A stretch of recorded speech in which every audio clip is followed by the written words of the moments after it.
It is time now to go inside out as we are joined by our SNY NBA insider Ian Begley, who made the trip down the turnpike for the game in Philadelphia. And Ian, you had a courtside seat for this one as the Sixers made their comeback to advance to face the Knicks. What jumped out to you as a possible biggest challenge Philadelphia presents to the Knicks?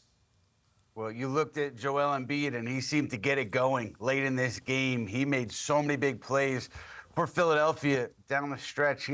He was responsible, I should say, for 10 of 11 in the Sixers' points late in the fourth in a run that really swung the game. So regardless of what percentage he was, 50%, 60%, where his conditioning is, he's still that big-time player that's going to make plays in winning time. And if he did that tonight, he's probably going to be feeling pretty good about himself going into Saturday, Game 1.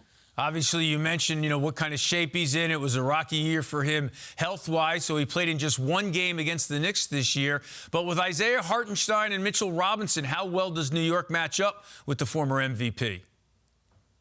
Look, the Knicks have the best center rotation, 1-2 punch in the NBA when healthy. With Mitchell Robinson, he's still not all the way there in terms of his conditioning, but I think he's in a place where he can be very effective for longer stretches of these games in the postseason. And then don't forget, you got Precious Achiuwa, and you have Jericho Sims. And so if you need somebody to come in for 2 or 3 minutes and just beat up Embiid, Sims is that guy. So they have the depth at the 5 position, probably their better suited than any other team in the NBA, just to come at Embiid in waves and to show him different looks and to throw bodies at him.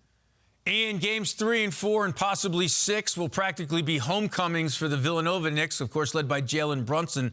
How critical a platform can this be for Brunson to show the rest of the NBA that he belongs in that conversation as a top 5 or elite NBA player?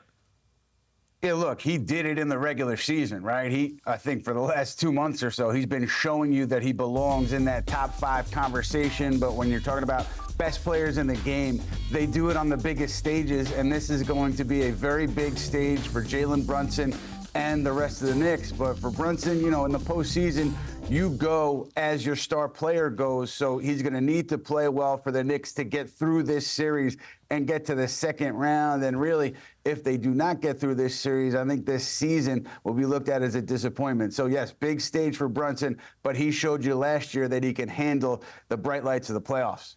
Ian, you know the pulse of the Knicks fan as well as anyone with Twitter and your shows here on SNY.TV. What do you think now of this matchup? Now that we finally know it's the Sixers and not the Heat, how do you think the Knicks match up here for this series against Philly?